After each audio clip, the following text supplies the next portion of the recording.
कह रहे पत्थर चलाना गलत है या सही है? बिल्कुल गलत है। गलत है। गलत है। हाँ। मासूम जनता क्या करे अगर उसके साथ अत्याचार हो? कहा जा रहा है उत्तर प्रदेश में जो है सरकारियों की सरकार एक समुदाय विशेष को टारगेट करके हिंसा करा रही है, उनके धार्मिक स्थलों के साथ छेड़छाड़ कर रही है। कौन मासूम है ये पहले तो डिफाइन कीजिए ना। पत्थर चलाने वाले मासूम है या लॉफुल एक्शन लेने वाले मासूम है? पहले ये आप बताइए, कौन मासूम? किसको कौन मासूम कह रहा है? कह रहे हैं मासूमों को मार दिया गया पत्थर चलाने के नाम पर। कौन मारा? प्रशासन ने मारा। उत्तर प्रदेश कैसे मारा? संभल के मस्जिद और वो जो है मंदिर मस्जिद के सर्वे में मार दिया। भैया ये बताइए, अभी जो मेडिकल रिपोर्ट आया है उस मेडिकल रिपोर्ट में तो कहीं पर पुलिस की गोली का मारा ही नहीं गया है। उसमें जो है जो कट्टा है, देसी कट्टा है, 312 का गोली चला है। तो सरकार के पास तो वो गोली होता ही नहीं है, प्राइवेट कट्टा में लगता है वो गोली।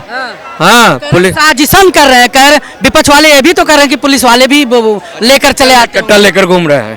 कट्टा लेकर नहीं, कट्टा पुलिस अपना बंदूक छोड़कर कट्टा लेकर घूम रहा है। प्रूफ करो, मेडिकल रिपोर्ट पर जाइएगा ना। तो मेडिकल रिपोर्ट तो कह रहा है कि ये जो है प्राइवेट जो कट्टा होता है देसी गन से मारा गया है, वही गोली निकला है उसी का जो है, और ब्लैंक स्पॉट से मारा गया उसको। तो जब पुलिस तो यहाँ दूर खड़ी है और जो पत्थरबाज है, दंगेबाज है, वो काफी दूर है, और यहाँ जो है बिल्कुल नजदीक से मारा गया है गोली। कि आप वकील हैं, ये बताइए कि याचिका दायर हो और दूसरे ही दिन जो है सर्वे का आदेश आ जाए, ये हो सकता है? ऐसा होता है कोर्ट में? ऐसा है ना कि याचिका दायर होने के बाद जो है उस पर रिपोर्ट तैयार होता है। रिपोर्ट होने के बाद नोटिस होता है। नहीं, नोटिस के पहले जो है दोनों पक्ष की सुनवाई के लिए बुलाया जाता है। ठीक है ना। अब ये है कि जब किसी जो पार्टी को नोटिस हुआ या सुनवाई के लिए बुलाया, उसके पहले जज जो है उस पर पढ़कर एक कंसाइज ब्रीफ तैयार करते हैं। उसके बाद जो है ये सारा सिस्टम होता है, ये आर्गुमेंट का। तो आर्गुमेंट में अभी तो सिर्फ जो है सर्वे का बात हुआ है, कोई तोड़ने का बात तो नहीं हुआ है। केवल अभी जो है सर्वे की बात है। सर्वे में आप कहीं किसी को रोक नहीं सकते हैं, ये राइट है। जैसे आरटीआई है ना, आरटीआई में राइट है ना कि कहाँ क्या हो रहा है, जानने का अधिकार है, सत्य क्या है। उसी तरह सर्वे जो राइट है। अब कोर्ट को तो एक बहुत सारे लोग कहते हैं प्लेसेज और वर्शिप एक्ट की बात है 1991, तो उसके तहत जो आप कोई जो 1947 के तहत ये बता रहे हैं कि जो जिस स्थिति में प्लेस रहेगा उसको रखा जाएगा, उसको नहीं। तो हम तोड़ कर रहे हैं। अभी तो केवल नॉलेज की बात हो रही है कि इसमें ये व्यवस्था या इस तरह का घटना घटा या नहीं घटा है। यूपी में अखिलेश यादव जी कहते हैं कि 9 सीटों पे चुनाव था, चुनाव में 7 सीट बीजेपी बेईमानी करके जीत ली है। अब उस बेईमानी को छिपाने के लिए संभल में दंगा करा दी है कि ताकि सबका ध्यान उधर हो जाए और जो ईवीएम और जो दुनियादारी सब था वो दब जाए। देखिए, नाचे ना आवे तो अंगना टेर, वही बात है। तो अपना तो सारा लूज कर गए हैं वोट, समझे। सिर्फ दंगाइयों के अलावा उनको कौन वोट दे रहा है? उनको अपने यादव समाज भी वोट नहीं दे रही है, समझे। और वो जो यादव और मुस्लिम का जो गेम खेले हैं अब तक बिहार और यूपी में, जिसके कारण जो है पवित्र यादव समाज को भी जो है ये लोग दंगाई बनाकर छोड़ दिए हैं, समझे ना। जैसी संगत वैसी रंगत, समझे ना। तो माई समीकरण बना कर जो है एक दूसरे को टोटिया मिटिया मिला कर सबको यादवों को भी क्रिमिनल बनाने का काम किया है।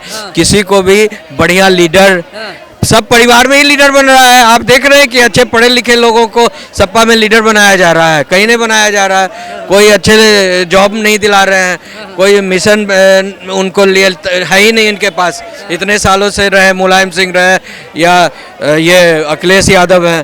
तो अखिलेश यादव ये कह रहे हैं कि उनके नेताओं को संभल में टारगेट किया जा रहा है, टारगेट करके बीजेपी जो या तो तुम क्राइम करोगे तो तुमको आरती फूलमाला दिखाएगा। हाँ, क्रिमिनल का जो इलाज है वही होगा ना।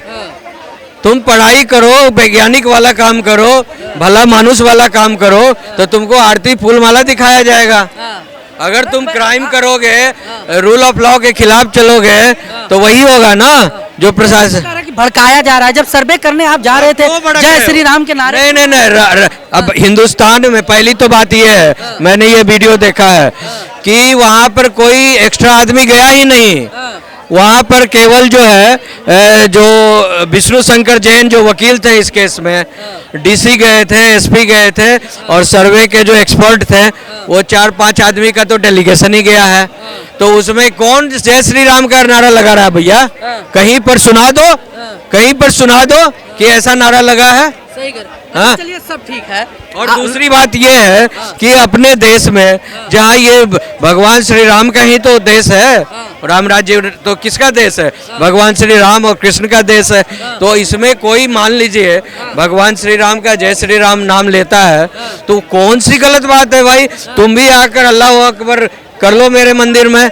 मस्जिद में अगर कोई मान लीजिए कि ऐसे तो नहीं हुआ, मान लीजिए कोई जय श्री राम कह दिया, कौन सी गलत बात, कौन सा अपराध हो गया भैया? इतना ज्यादा तुमको नफरत है तो जाओ तुम बांट कर तो ले लिए, बांट कर तो देश नहीं नहीं, यही कौन सी समस्या? यही समस्या नहीं है भैया। अल्पसंख्यकों को टारगेट, असली समस्या ये है कि दिमाग ही खराब हो गया है। जिन लोगों का नफरत से दिमाग भरा हुआ है उनका उन्होंने एक गैंग बनाया, उनका उन्होंने यूनियन बनाया और बांट कर ले गया 47 में। और उन्होंने कहा कि हम हिंदुओं के साथ रहना चाहते हैं, हमें यहाँ की जमीन भूमि, हम यहाँ के भूमि में पसंद है, हम यहाँ के लोगों के, हम यहाँ की मिट्टी में हमारा भी खून है, हम यहाँ ही रहेंगे। तो यहाँ रहोगे भैया तो यहाँ के अनुसार रहो ना, यहाँ के मोहब्बत करो, यहाँ के लोगों को, यहाँ के धर्म को, यहाँ की सारी कवायद को, संस्कृति को, प्रेम से रहो, सब मिलजुल कर रहो, जियो और जीने दो। इसमें गलती क्या है? आप किसी पर, यहाँ पर किसी को गोली लग गया तो यहाँ पर कौन सा गोली लगा, किस बंदूक से चला, कौन सा एमएम का था, वो तो उसका जो ब्लैंक जो स्पॉट से मारा है वो तो वहाँ चेकिंग होगा, मेडिकल सरकार रिपोर्ट देगी उसी से ना। तो मेडिकल एक्सपर्ट रिपोर्ट तो बोल रहा है कि भैया जो ये जो गोली जो चला है वो कंटा से चला है। एक सवाल है, जब आप पहले दिन गए थे सर्वे करने के लिए, पहले दिन ही तनाव था, दूसरे दिन जब आप जा रहे थे जानते थे कि संवेदनशील है, तनाव है, यहाँ पर कुछ भी हो सकता है, तो प्रशासन पहले से व्यवस्था करके क्यों नहीं गई? 5-5 ट्राली अधे ईटा पत्थर कैसे चले आए भाई? भैया पहले से तैयारी था ईटा पत्थर मारने का, अदरवाइज अचानक जो है 10,000 लोग कैसे जमा हो जाएंगे? पहले से फोन से तैयारी था ना, व्हाट्सएप से तैयारी था, सोशल मीडिया और सारा चीज जो है पत्थर ईंटा मंदिर जो सारे जगह लोग जमा कर कर रखे हुए थे अपने अपने घर के छतों पर कि इस बार आएगा तो उस पर प्रहार होगा।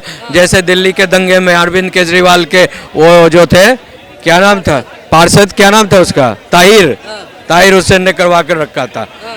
तो अब सवाल है कि यहाँ पर आप सही या गलत कौन है इसका एनालिसिस सबको मिलकर करना चाहिए और जो गलत है उसके खिलाफ कार्रवाई होनी चाहिए। बीजेपी वाले कहते थे दंगा मुक्त उत्तर प्रदेश है, बहराइच में भी दंगा हुआ, ईंट पत्थर चले, फिर अब ओहो, बीजेपी वाले ने कहा कि दंगा मुक्त भारत देश हो गया, ये कहा ना।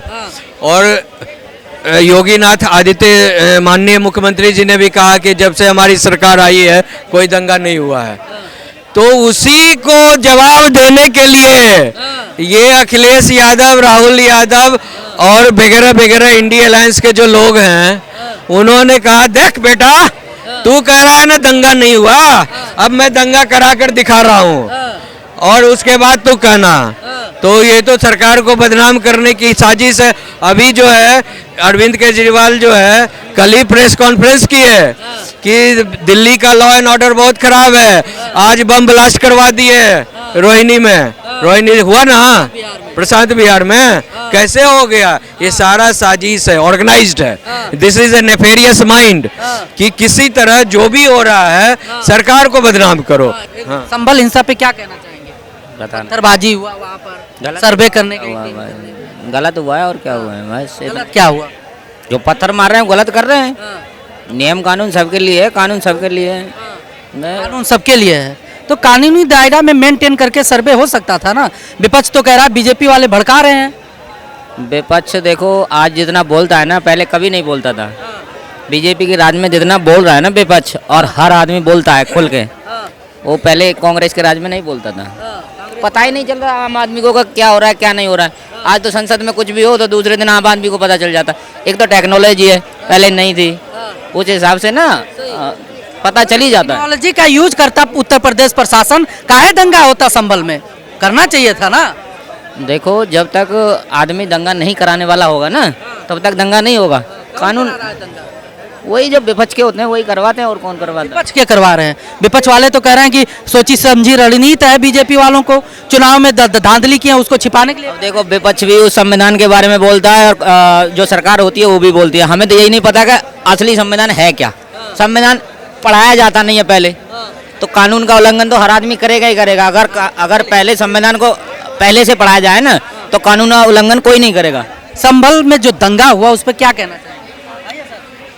संभल पर जो दंगा हुआ वो तो निंदनीय है, तो सही नहीं है। लेकिन बस यही है कि सरकार को बदनाम किया जा रहा है, बीजेपी सरकार को। हम गुजरात से हैं, हमारे यहाँ गुजरात में 12 बजे 2 लाख रुपए का सोना पहन कर निकल जाए, कोई किसी का ताकत नहीं जो हाथ लगा दे। ये बीजेपी सरकार में है। हमारे 2 लड़के ऐसे ही फ्री में पढ़ रहे हैं, उसको हर साल 3,000 रुपये मिल रहे हैं किताब और इसके।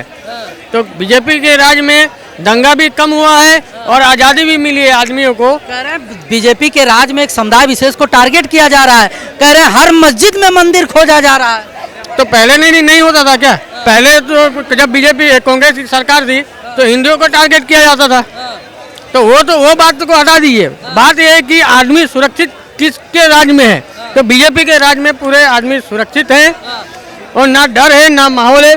हमारे वहाँ गुजरात में जाइए आप, बारात को 12 बजे लेडीज घूमते सुरक्षित है। अरे उत्तर प्रदेश में विपक्ष कह रहा है न मुल्ला सुरक्षित है न मस्जिद सुरक्षित है। उत्तर प्रदेश में हर मस्जिद में मंदिर खोजा जा रहा है, खोजा इसलिए जा रहा है कि उसमें निकल रहा है प्रमाण।